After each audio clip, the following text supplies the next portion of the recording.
Hi, I'm Daryl Urbanski, and welcome to the Best Business Podcast. My mission is to help create 200 new multi-millionaire business owners. How? You'll do better when you know better.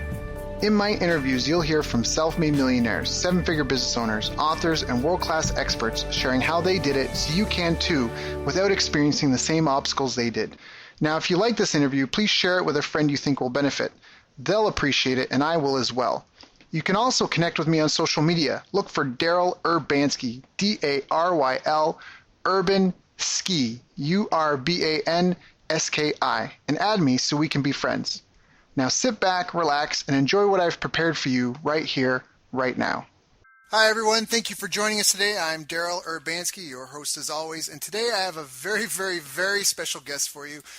In fact, this interview is pretty much dear to my heart. Today I'm interviewing, or going to be speaking with Dan Fagella, and the reason why this interview is important to me, and it's kind of a milestone thing as well, is Dan and I have known each other for a long time, a number of years now, and I remember when I first met him, we both went to this marketing seminar, and we were both kind of in there like on our last dime, kind of like, we got to make this work, like, you know, this is like, you know, we're in for a penny and for a pound, right? Like, I've got a loaf of bread and some peanut butter, and it's my meal for the next 3 days type thing. And man, we have both just come so far.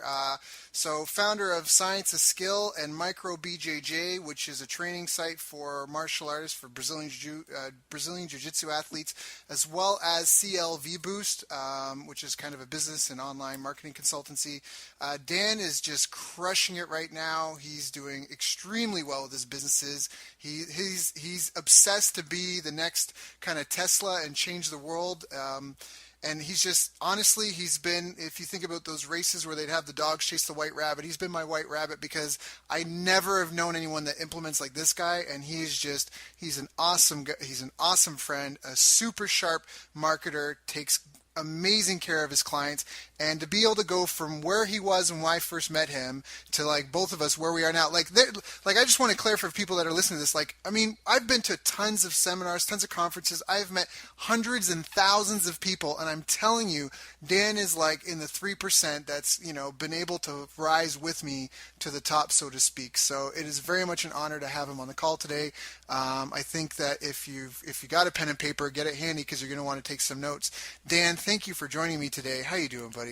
Oh man, I'm doing great now. I feel somewhat intimidated by the proceedings here, and now I got to live up to all this mumbo jumbo. So let's dive in, man. I do remember the old peanut butter and loaf of bread days. I remember roof and ramen, right? That's what we used to say. Just roof and as ramen. long as I got roof and ramen and I have a laptop, I'm good. You know, that was 5 years ago, right there.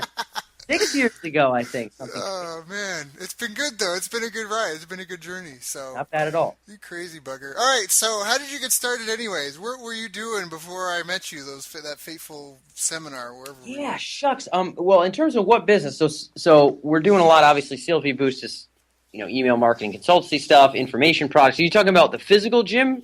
Yeah, I mean, how did you even get into being a business owner? I mean, yeah, okay, so my transition to entrepreneurship, I want to say it was somewhat similar to some other folks. Well, here's really how it went down. I like doing jiu-jitsu. You know, I was a 21-year-old guy, you know, training jiu-jitsu literally 7 days a week at multiple gyms, driving all over my little state of Rhode Island.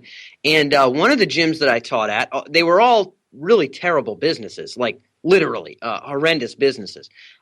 No sales, no retention, no anything that we'll probably talk about today. But they were nice folks, and they were people that are dear to me in my comeuppance in martial arts. And admittedly, they weren't business coaches, but they you know, one of the gyms went out of business, and I had been teaching for free for this guy for a year and a half because he doesn't make any you know, he wasn't making any money. So I was teaching for free just voluntarily, and what had happened was when the gym went under, he said, "Hey, well, you know, you can have the mats. You know, I'll give you that much. I appreciate you being here. You know, thanks." And it was a really nice gesture by him. So I had these mats. I didn't know what to do with them. And my father ran a carpet store. And he said, well, you know, if you can pay for the heating in the back warehouse, it's a pretty big warehouse, you can roll those mats out in the warehouse after 6 o'clock at night. And so long as you know, clean up after yourselves, you pay the heating bill and the light, you know, I'll let you run the gym out of the back of the thing. And I was like, okay. And And then I got into grad school at University of Pennsylvania, and I got the bill for what it was going to cost. And I realized I had to make it a real business. And then very quickly came the 100-hour weeks, and I've been on it ever since. Yeah, no, you definitely know how to grind, man. That's awesome. So what were some of the biggest challenges that you kind of went through in that process? I mean, I know because we've been doing calls forever and kind of kicking each other in the butt, but what have been some of the biggest challenges for you when you... Yeah, and just generally in coming up in the business domain, some of the biggest ones for me, I mean, initially it was, I mean, a lot of the marketing stuff that I guess I sort of had to focus on big time. So really, and you're familiar with this. I mean, my town is 8,000 people, in Wakefield, Rhode Island. So generating leads, as I now refer to it, was sort of a scrappy, odd task in a really little town.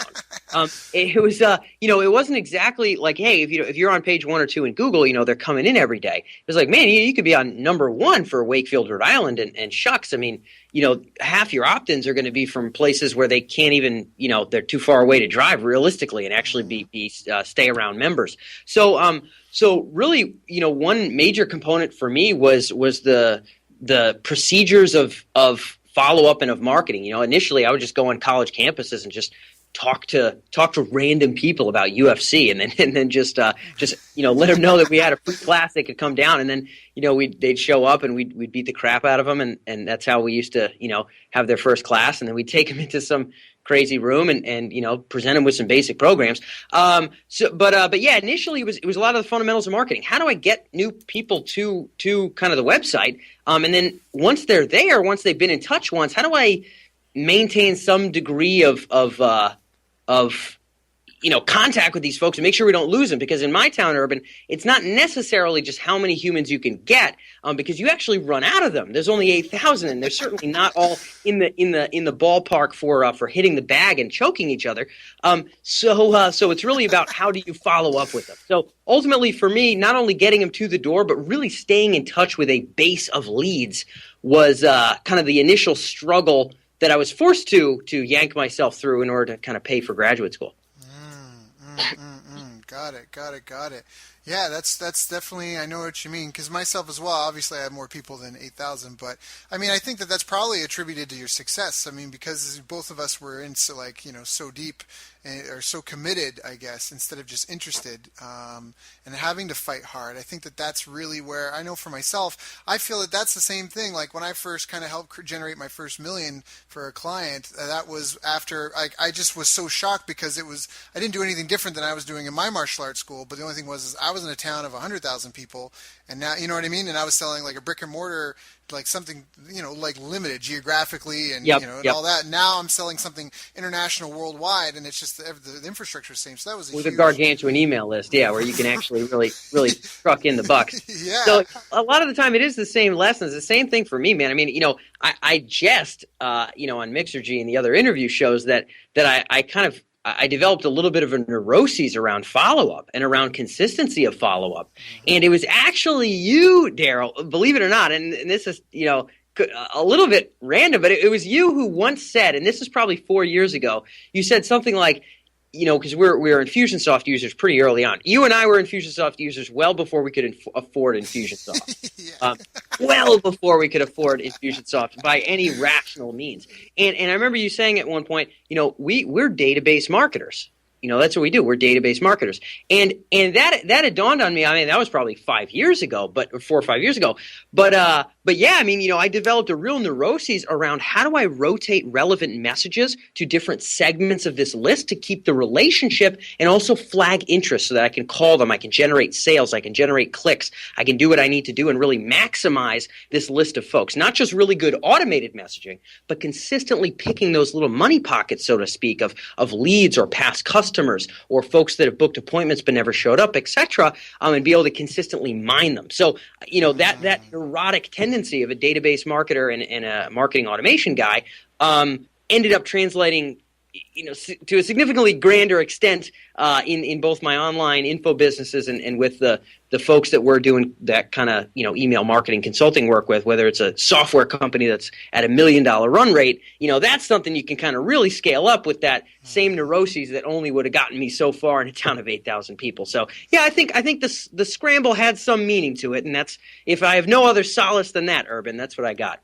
Yeah, no, I agree wholeheartedly, and that's what they say, the money's in the list, the money's in the relationships that you already have, and that's a really, really, really important point. I'm glad you brought that up for everyone that's listening, because that's exactly it. I mean, the money is in the follow-up, and you hit it. It's the same principles, just multiplied, so that's awesome. What else was kind of a big aha for you, or what really helped in your development, in your career?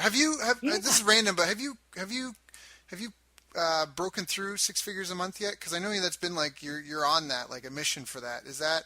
Jeez. No, not in the info business, and even when we had sort of, at least at the time of this recording, our best sort of all together month, both between the consulting business, the info business, and sort of the payments for the brick and mortar deal, is still like in the 75-ish range, or probably 72-ish range.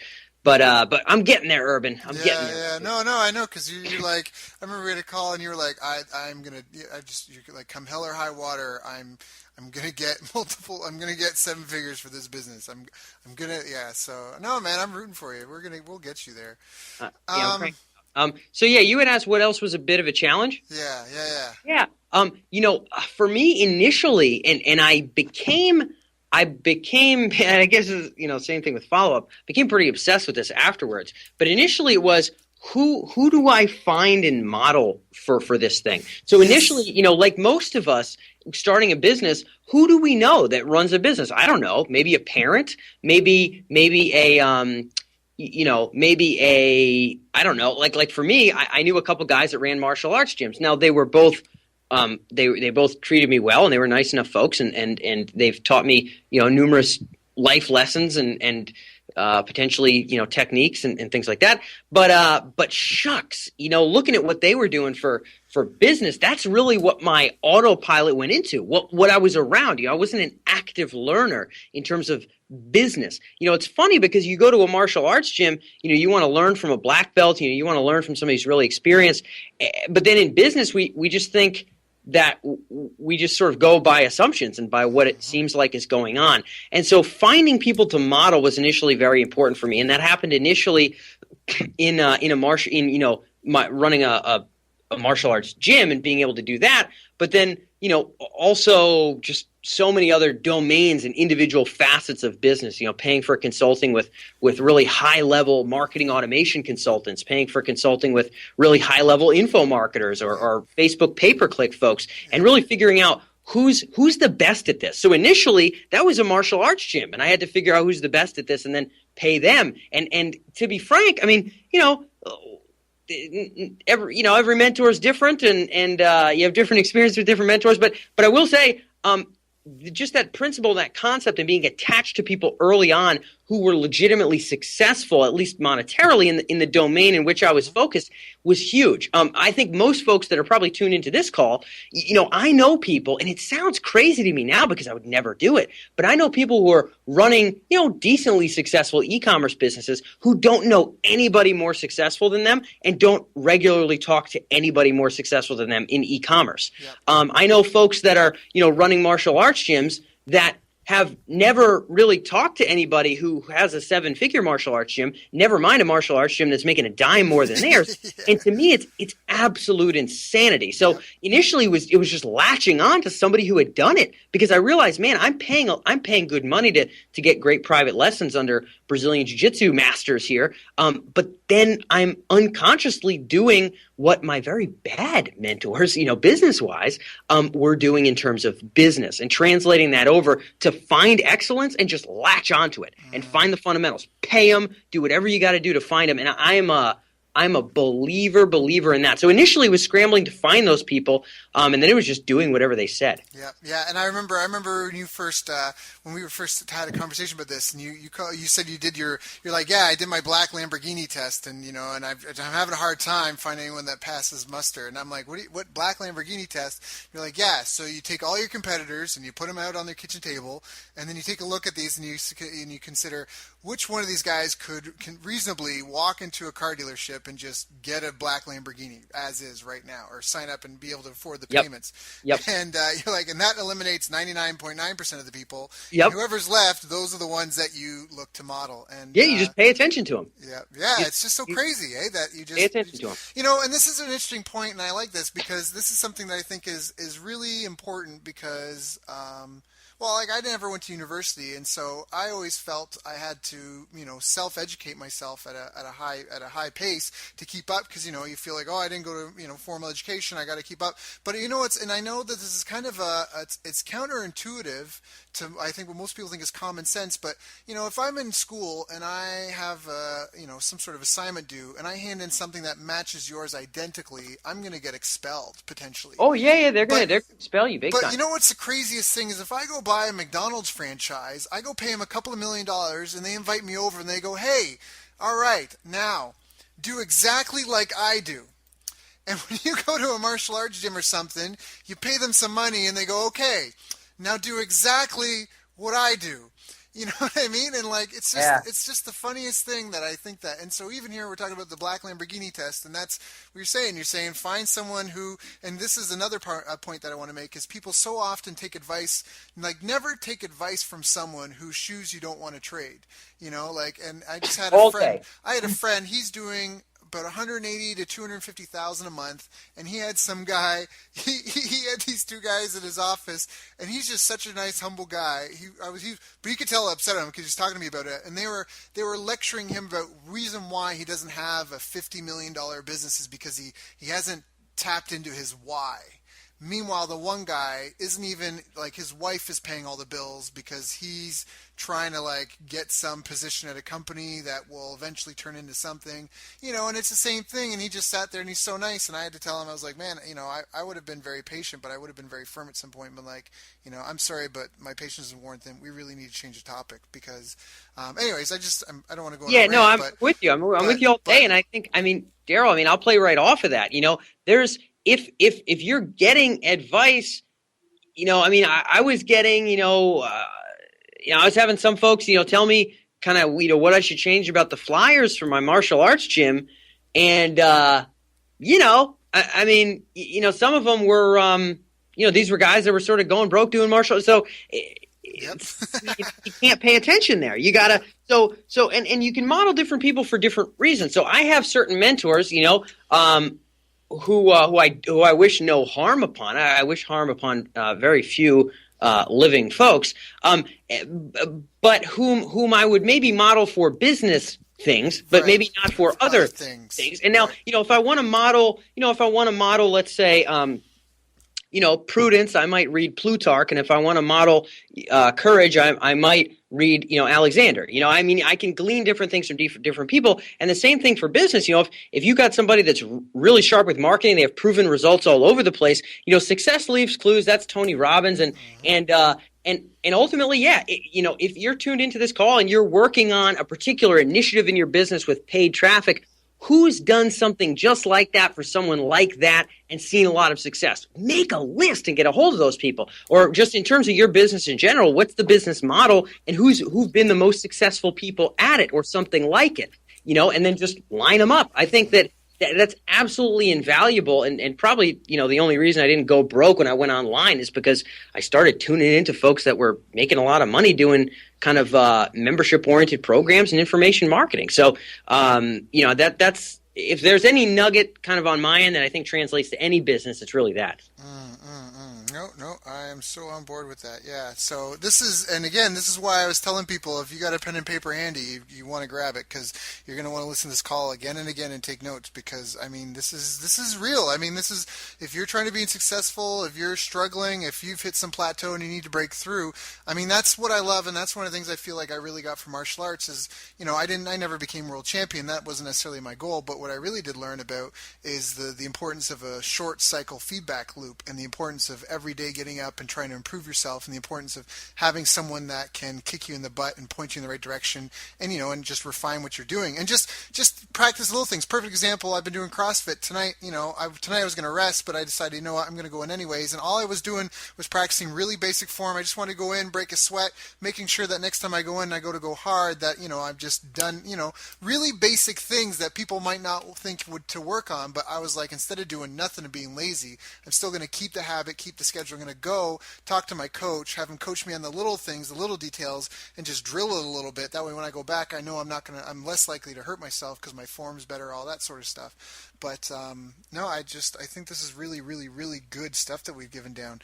So, Dan, what have been some of the habits that you've had aside from modeling success, which is, I think, gets drilled out of people to some certain extent? We all want to be creative and create something new. Yeah. What like personal habits do you feel? And you have you're very, very astute in the world of mastery, and again, you've got science of skill. That's where you've been studying what it takes to be successful. So, what sort of personal habits do you feel have really contributed to your success? Yeah, well, there's a few. I mean, it's tough to say. I think different people have different ones, and I think different opinions are great. I can speak to what I feel as though have been the greatest conduits for me. There's been a few, so I'll go into the technical, and then I'll go a little bit into kind of more the ideal for a second. For the technical, for the last, let's say, 2 or 3 years, I've kept very rigorously, for probably the last 4 years, I've kept maybe less rigorously, but the last 2 or 3 years I kept rather rigorously a key progress indicator across different domains. So I have certain activities, or I have certain rotations that I'll go through, or tasks that I'll accomplish on a daily, on a weekly, on a monthly, and on a quarterly basis. And I have a few things I'll do annually as well. And I have this in an Excel doc that's on my main kind of computer screen here. And every week I will, now I actually do it with my girlfriend, but I used to just do it by myself every Sunday, sit down, process through, did I hit my dailies every single day? And for me, that's writing down my affirmations. So one thing that I'm a firm believer in this, and this is a little bit Napoleon Hill, but as much as, I'm not dogmatic about anybody's advice, and Napoleon Hill is no example. I mean, is no exception. But I am a pretty firm believer in writing down your deepest and furthest goals in a tangible format on a daily basis. And so that's one of my dailies. But then also, for weekly, so for example, for me, things that I've jotted down on my weekly checklist are things that I know, from a mastery perspective might be, important for me. So, like if I zing myself through here, I have every single week I have a section where I have to work 4 hours straight on only one task and literally take no break. So I can get a drink of water or something, have it next to me, but I just focus on a single individual task for 4 hours with no breaks in my focus. And one reason I do that every week is simply because I believe in cultivating focus. And I think that it's very easy for us to be checking the Facebook little red tab or the cell phone, or zipping between 50 different tasks, and possibly lose constancy, lose endurance of our actual focus and adherence and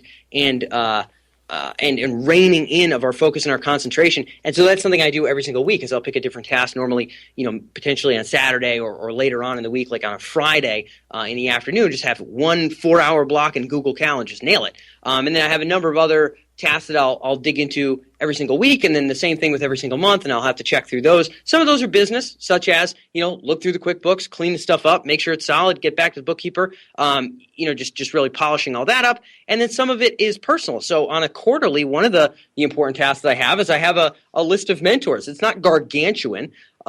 It's a list of mentors and friends that I want to make sure I rotate conversation with and communication with and stay in touch with.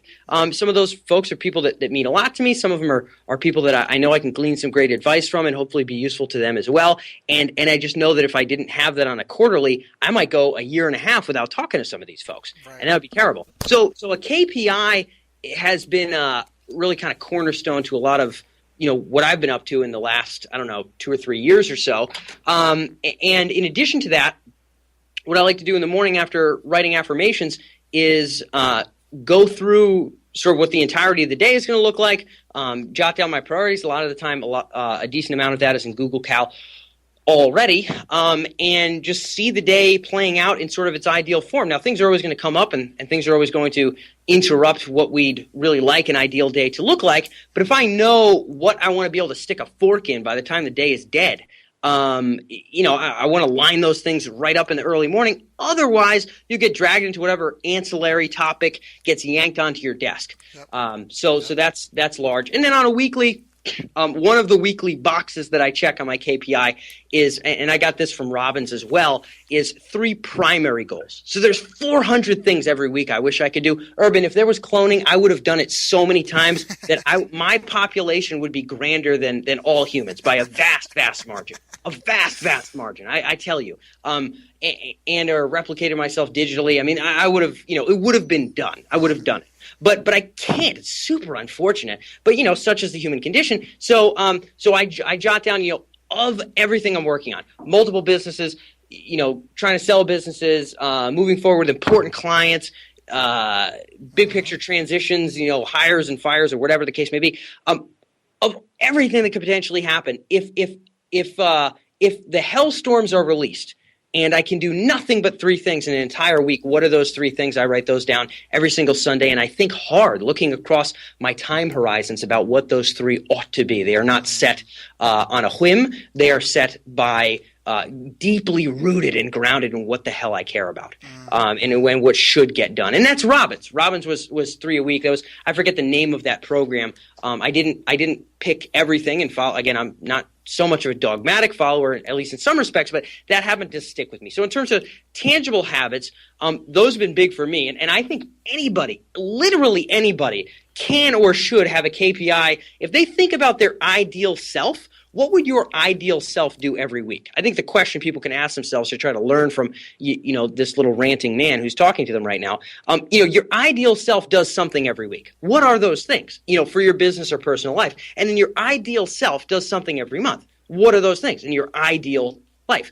And I happen to know what they are for me, and I've defined them, and I try to live to that ideal. I try to fit that frame. I do this stuff every single day. I do these things every single week. I do these things. If you were going to fit the frame of your own personal ideal, I think it could oft be distilled into tangible, measurable somethings, which we could track. And even if it's only 4 of them, I've had, my initial KPIs were rather small, like 2 things daily, 2 other things weekly, and a monthly and a quarterly. But I smash them, and that was sort of the adherence I'd give to myself. So that's one on sort of the practical side.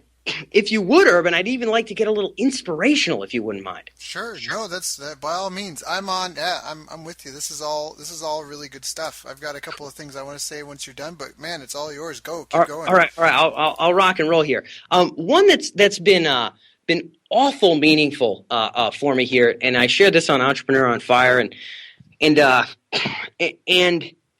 don't happen to relate. Like there aren't as many people to talk about these things with as with some of the tangible business stuff. But for me, I believe that this is as if not more important potentially.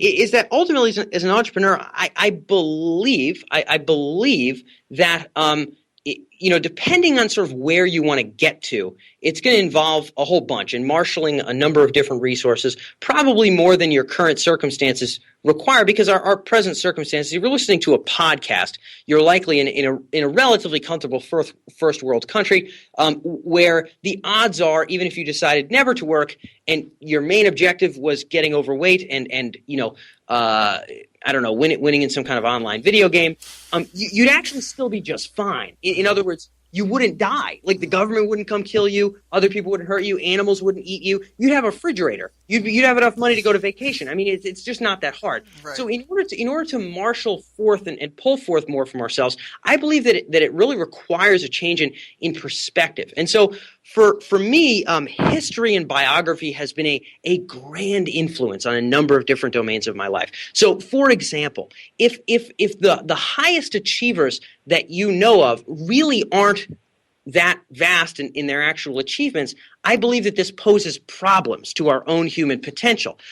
For example, if the hardest working people we know work 50 or 60 hours a week, we are in trouble. If the bravest people we know, sell cars or something, we are in trouble. I believe that if you want to tap into deep resources in yourself, you have to look to the real exemplars of virtue, the real exemplars of self-overcoming. Reading of folks like Alexander or of Napoleon or of Abraham Lincoln or of Washington and other folks along those lines, I think it's just very, very important for us to downplay in our own mind what we consider to be hard work, Daryl, what we consider to be difficult, what we consider to be hardship, because it is paltry, because it is nominal, because it is really a sin to our human potential. People who believe that getting up early is hard, it is not hard. Like Washington had, his father die and his older brother die. He's like 19 years old running a big old manor all by himself and going off to war and killing people with guns and bayonets when he's 20, 21 years old, and running this gargantuan farm at the same time, and that's responsibility wise just astronomically higher than what we'll ever necessarily deal with. But we have these odd feelings that there's these real limitations, that hard work really is bounded by our current mental references of who we think works hard. And hardship is bounded by the dimensions of what we think hardship actually is. But you read about, Marcus Aurelius, having his entire empire, swept through with plague, his head of the army taking over Rome when he's gone, and defecting against him and literally slogging through the marshes of Germania by himself, his wife and his children dying from illness around him, but daily fighting barbarians in the woods. Like, we are boys. We are children. We are, as Emerson would say, parlor soldiers. We are parlor soldiers. We're children. And so I believe that those references of hardship, of hard work, and of persistence, references vastly beyond our present current notions thereof, are literally requirements of extracting the most from ourselves, are literally requirements of becoming anything close to an ideal beyond ourselves. And so for me, that's vastly important. I relate nothing to anyone who considers getting up early difficult. I relate nothing to anyone who considers, going bankrupt to be hardship. Ford went bankrupt a bunch of times. Aurelius had a bunch of his kids die. Napoleon had to kill people with bayonets, and then was, sent off to Elba, and then took over France again with a handful of men crossing the Alps solo dolo, sleeping 3 hours a night, until he reached the Tuileries and then ran France again. We're just boys, and we need to realize that, and essentially, without necessarily genderizing this thing, the colloquial term would be man up, but I don't really feel like offending anyone. No. I get it. So Joan of Arc was not a man, but Joan of Arc was manly in the sense that I think it's freaking important. And so from an ideal perspective, again, check your perceptions. Check your perception. I have nothing more important than that from a sort of non-tactical domain, from an inspirational domain. Nothing better than that. And there's no business book that's been better than the biography of Bonaparte, in my personal opinion, and the effect on my life. No, I think that's really important. A little important. far out. Apologize. No, not at all. Because I think it's important. Because exactly, you are the average of the 5 people you spend the most time with, and like you just said, they're probably all boys. Well, and that's exactly it. If your highest, if in your network of people, the highest accomplishment you have is becoming manager of the local McDonald's. You got to find new people to inspire you, and you're right.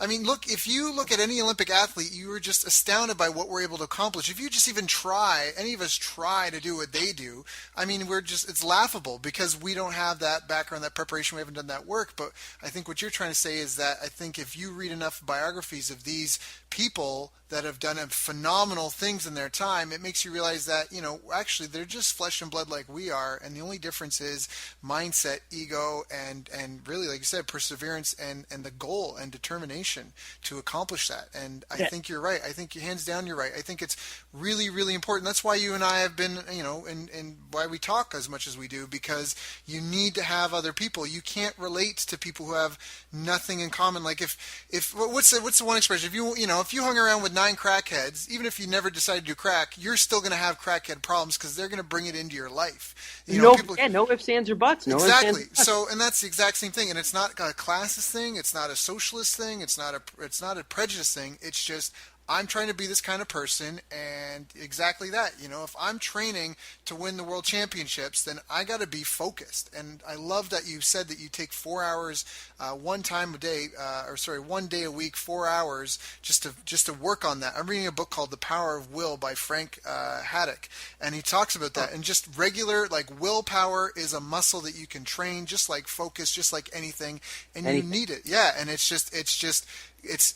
and even when you talked about your KPI, I loved how you just, you didn't start with like 70 of them. You started with two daily, 2 weekly, and you smashed it. And that built the habit that you could then stack and build upon. This is true. Yeah. And I love that. I mean, who would you recommend? You said Napoleon Bonaparte. Okay, I like Bonaparte. Now, and again, remember, so let me just hearken to something. A lot of the time when you talk about Bonaparte, people will be like, oh, you must love war, Daniel. Surely you're a fan of war. Surely you'd like to be a conqueror. That's so vastly far from the point. It's absolutely obscene. What I happen to like of Bonaparte, so biographies I'd recommend. Plutarch's Life of Brutus. This is the Brutus many of you will know of. Even people who are not history buffs are familiar with, Et tu, Brute. Brutus, painted and deeply looked at from a historical perspective, actually a rather good man, at least in Plutarch's mind, and in my opinion, a very good example of dedication of a life lived to ideals in many respects. Not necessarily. The only bio out there. I just happen to like him amongst Plutarch's other lives. So Plutarch's Brutus. You can Google it, sound it out, call it a day. And I also like Vincent Cronin's Bonaparte is one that I'm reading now, which I happen to like very much. Just because Vincent Cronin's Bonaparte. I mean, I'll just make this clear, Urban. I mean, somebody that everybody will relate to is Bonaparte because he's so well known. Very few people know very much about Bonaparte. But just in terms of, remember I talked about before, what is hardship and what is hard work. You read about Bonaparte and you just want to cry and beat the past versions of yourself that had any notion of these things being difficult. This is a guy who'd lose 20,000 men, in a day against the Russians and get stabbed in the leg by a bayonet and then have to write, constitutions the next day and then oscillate in that pattern 3 months by 3 months, living on the battlefield, absolutely, dominating therein, outside of Waterloo and a couple other rare exceptions, and then being such a vast and great, again, I'm not going to speak explicitly to Napoleon's intentions. I don't model Napoleon for everything. Mm-hmm. I don't model Brutus for everything. I don't model Abe Lincoln for everything. I don't model. I select what I'd like to select. The things I select from Bonaparte, and the reason I think people would like to read of Bonaparte is because Bonaparte exemplifies an entirely different definition of what setting high goals is, an entirely definition of what overcoming hardship is, an entirely different definition of what actual hard work is, and will, if read properly, I think, crack holes in the skull in a very good way of destroying those notions, which to us today, in my personal perspective, are those of boys. And so Bonaparte and Plutarch's Life of Brutus, to make things short. That's awesome. No, that's awesome. I really, really, really value and appreciate that. And I know you feel you maybe went on a rant, but again, for those that are listening, it's really important. And you might not be, like you say, you don't really rely on any one mentor, but I am a huge fan of Think and Grow Rich, and that's just a mental mastermind to read the biographies of people and to have them be your peers and to think and ask them even in your mind, what would they do? How would they, right? And exactly to compare your life to theirs. You're crying about some little problem that you're having. Oh, your finances aren't that great. Oh, poor you. And then you think about the story of these people that you've read and realize that in comparison, what you exactly said, like you're just a little child crying over nothing. Yeah, Just, just a boy. pick Just yourself a up boy. by your bootstraps, go back out there and fix it. And the reality is that we only have one life, and so why waste it? It's All that's the day big long. thing. I mean, All day long. There's urgency around that for sure. yeah, I mean, none of us know. I've had 10 people pass in the last 14, 15 months, and it's just none of us know any age. Just get up, shut the TV off, and get up and go make something of your life and make something of future generations. So that's awesome. No, thank you for sharing that. Of course, brother. It means a ton, man. Absolutely changed my life in so many ways. And you're idol Napoleon Hill, obviously a not a history buff for the sake of being so, but one who was inspired by heroes. And I Yeah, think, and I I think, can't we all be? Can't we all be? I know. Well, I just love the tenets. I think that they're just if you just follow those and focus, that just definitely gets you started in the right direction. And I really like what you talked about with the habits, about having the routine. And I have the same thing. We just talked about that before the call. I've got a routine I'm loving now. I mean, I'm asleep. I'm trying to be asleep by 10 p.m. I'm waking up every morning with intent at 5:30 to 6 a.m. And I wake up, I eat, I meditate for 40 minutes, and then I go and I work out. I do CrossFit. I come home, I shower and change, and I do this thing called the 5-minute journal, where every day you write down 3 things you're grateful for, your 3 goals for the day, and a daily affirmation. And so by 8:30 a.m., I've worked out, I've meditated, I've eaten, and I've written down my 3 priorities for the day. All I need to do is make sure I eat a couple more meals, and all my day is, we talk about focus, is focusing on those 3 priorities. Yep. And that's just it's waking up with intent. It's imposing your will on your day and your life versus having things just happen to you. Jim Yep. Rohn used to say, never begin your day until you finished it on paper. And I think that that's so important. Voltaire said, a plan means nothing, but planning is everything. And I think that that's really important. And that goes back to your your KPIs, key progress indicators, your daily, weekly, quarterly, annual, just check mark. If you're driving and you don't have any destination, how do you know when you're going to get there? Talking to a friend and client, she was planning a promotion for Black Friday, and we were talking about it. I was like, well, how much money do you want to make? And she was like, well, I don't know. And I was like, well, what would you like to make? And she came up with a number, and then we just did some, just backed it out and did some planning, and realized that with the plan she had and the people she was going to market to, there's no way she was going to hit that goal. And so it was like, geez, if you just begin with the end in mind, how powerful that can be. So again, there's just a lot of wisdom in this. For those of you listening, please listen to this a couple of times. Get those gems down. I mean, the worst thing, my real frustration is I got people that pay me thousands of dollars for my advice, and then I give free advice to people, and they never do anything with it. Please don't be that person. Take some notes, make some changes, and do something with this. So, because it's good stuff. One more question, really, I Yeah. guess, is Dan, what do you think, if anything, ever in your career was holding you back? Ah, shucks. Well, I like to think I've sort of chucked all the chips in here. Mm-hmm. Things that have held me back. Things that have held me back.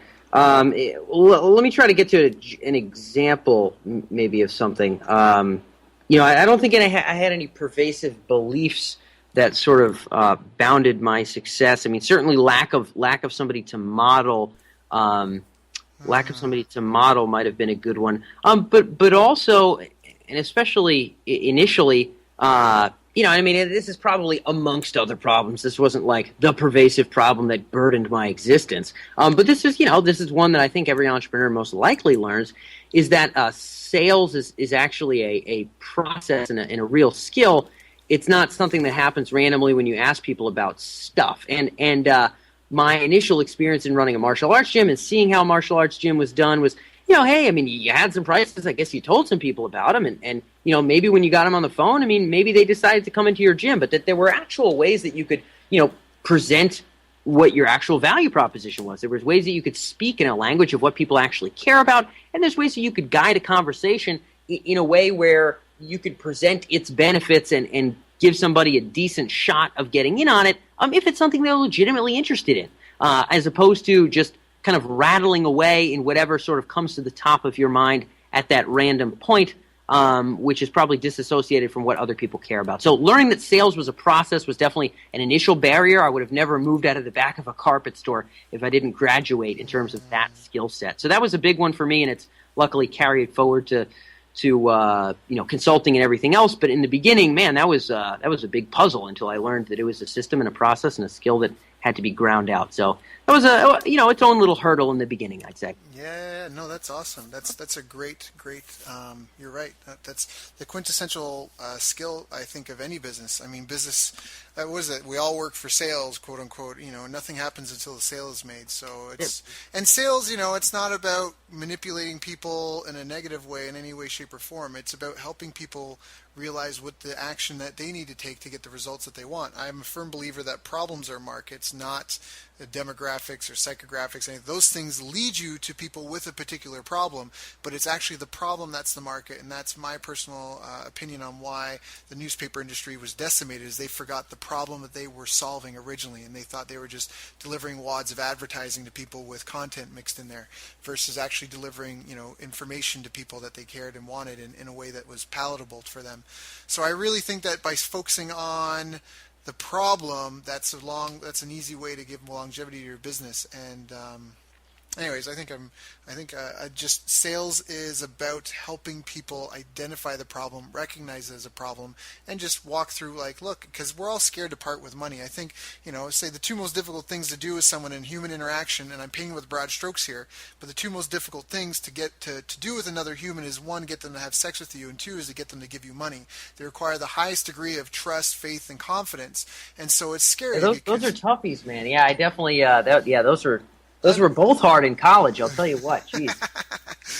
But I mean, it's just true. And so people are afraid. That's a vulnerable thing. Money represents time, energy, it represents a lot of things. And so to part with it, someone needs to just recognize the problem they have, and then you've got to walk them through that. And that's where proof is a big part of any sales process, because people really want to see the proof and the demonstration that it works, so that way they feel secure and confident in it. And I think that that's a big part of it as well. So, no, good feedback. This has been a great call, Dan. So what are you doing now, and what are you excited about? Yeah, well, right now, I mean, some of the work that I'm souped up to be involved in is with CLV Boost, which is the email marketing and marketing automation consultancy that we work with, where I moved up here to Boston. I'm literally working on the MIT campus every single day in a building called the Cambridge Innovation Center, and getting to work with some cool venture-backed companies and software companies and folks, in the multi-million-dollar run rate domain, really optimizing email campaigns and automating email campaigns. Again, like you had mentioned, the same little neurotic skills that had to be developed in the small town, but really scaling those up and getting to test them, that's been a tremendous amount of fun as of late, and being able to apply those skills on sort of a bigger level. So in terms of what I'm souped up about, it's kind of delving more into that world. And then also, I'm doing a lot of speaking these days with TED Talks and Ivy League schools on sort of emerging technology and ethics as well. But business-wise, it's that nerdy email stuff and applying it to businesses that need stuff automated. That's sort of been what's taken up my mind share as of late. Yeah, no, and it's an awesome skill. It is such an awesome skill, being able to craft messages, send them out, and collect money. Yeah, there's something to be said of that, man. I got hooked on that pretty quick once I realized. I know, and I remember we had a call once. We felt it was petty and beneath you, and I was like, man, I don't know. That's a great thing to be able to fall back on. I just Yeah, I mean, I hope to cultivate some grander skills. Again, reading too much biography, I sort of start to idolize some additional skills. But yes, in terms of a saleable one and one that folks are willing to pay me for, that's pretty high up there, getting those click-through rates and those e-commerce purchases up. So working with venture-backed folks and exciting companies in that domain has again, as I had mentioned, that's what I'm souped up about in the coming months here. That's awesome. So if anyone here from the call wants to get in touch with you, reach out, get some more information, what are the best ways for them to get in contact with you? Sure. Yeah. I mean, today I know a lot of my interviews are focused almost exclusively around email marketing and marketing automation. If people want to find, how I grew and sold my first martial arts gym, or grew the information marketing business in the martial arts niche to $40,000-$50,000 a month, That's at clvboost.com. That's sort of the main consultancy. You can download the white paper with a lot of our basic strategies on both database and marketing automation for email, and concepts that we've applied to consulting businesses, software businesses, you name it. And so some of the coolest stuff is there, but that's also a web form where you can reach out to me personally as well. And if folks just want to, reach out and ping a question around Plutarch, books, email, whatever, Dan at CLV Boost is my direct email as well. And of course, being on Mr. Urbanski's podcast, I gotta throw out the personal contact. Make sure you let me know that you came from here, though. Then I'll be I'll be more than receptive. So those are the best ways. Those are the best ways to get in touch with me. Again, CLV Boost. That's where most of the email marketing automation work is getting done, and you can learn about us there. That's right. That's right. So make sure you tell Dan that I sent you. He owes me Yes. a Rhode Island rat, and I never actually got that. One of these days. One of these days. Anyways, Dan, I appreciate you so much, man. It has just been such an enriching experience just to grow with you and just to witness your growth. And it's just awesome because we're both still young, have so much more to do, and so many more people to help. And I just thank you for your time tonight, and just thank you for being awesome, for being an inspiration, a friend, and a consultant, and for your time today. Thanks so much, Urban. It's been cool being able to catch up formally with you here. Yeah. You've reached the end of our interview. Now, first, let me thank you for listening. I appreciate and respect you more than you'll ever know. And now I'd like to ask you a couple of questions. First, what 3 lessons did you just learn?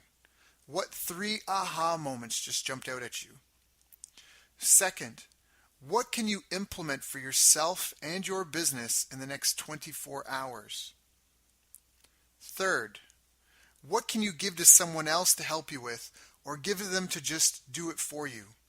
Whatever it is, remember, taking action is the secret sauce to results. Now, if you think this interview would be helpful for a friend, please give them a link to it. It'll help them and it'll help me too. I'd also like to invite you to help me find out more about the challenges you're facing, your dreams, your goals, and how I can help you overcome what's holding you back. We both do better when we know better, and your success is my success. So please reach out and interact.